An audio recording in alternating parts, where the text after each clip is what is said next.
नमस्कार मंडळी, जय आग्रिकोळी भोईट्स किचनमध्ये तुमचं स्वागत आहे। तर आज आपण बनवणार आहोत हिरव्या वाटाण्याची भाजी।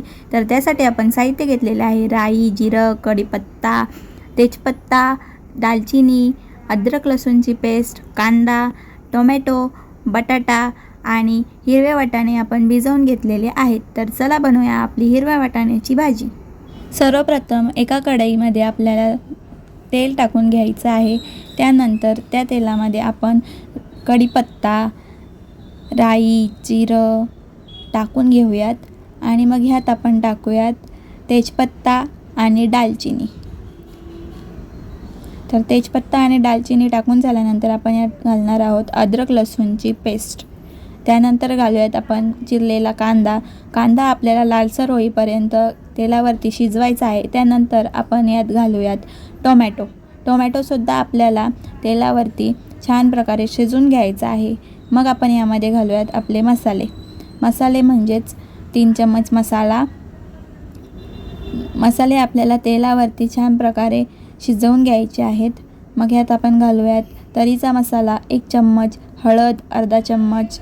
मग आपण यात घालूयात बटाटा घालायच्या आधी आपल्याला हे मसाले तेलावरती छान प्रकारे शिजवून घ्यायचे आहेत। बटाटा घालून झाल्यानंतर आपण यात घालूयात भिजवलेले वाटाणे घालून झाल्यानंतर आपण हे मिक्स करून घेऊ आणि मग यात घालूयात मीठ हे आपण चवीनुसार घातलेलं आहे।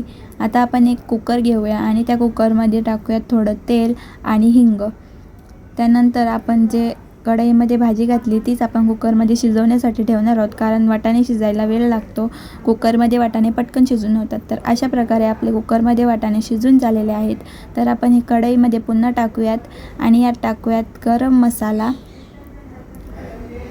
मसाला आपण अर्धा चम्मच घेतलेला आहे। मग त्यात आपण टाकूयात कसुरी मेथी। तर अशा प्रकारे आपली डिश रेडी झालेली आहे। गरम मसाला व कसुरी मेथी टाकून झाल्यानंतर आपण एक वाफ काढून घेतली। तर आता अशा प्रकारे आपल्या भाजीचं स्ट्रक्चर आलेलं आहे आणि आपली भाजी रेडी झालेली आहे। तर आता छान प्रकारे आपण आपली भाजी सजवूयात। तर अशा प्रकारे आपली डिश रेडी होऊन सजवलेली आहे। तर कशी वाटली रेसिपी नक्की सांगा आणि व्हिडिओला म्हणजेच आपल्या डिशला 10 आउट ऑफ किती मार्क्स द्याल ते कमेंट करून सांगा। आणि आपल्या चॅनलवर जर नवीन असाल तर सबस्क्राईब करायला विसरू नका। व्हिडिओला लाईक करा, शेअर करा, कमेंट करा। पुढची डिश काय बनवायची ते देखील कमेंट करून सांगा। अशाच छान रेसिपीजसाठी आपल्या चॅनलला नक्की सबस्क्राईब करा। Thanks for watching.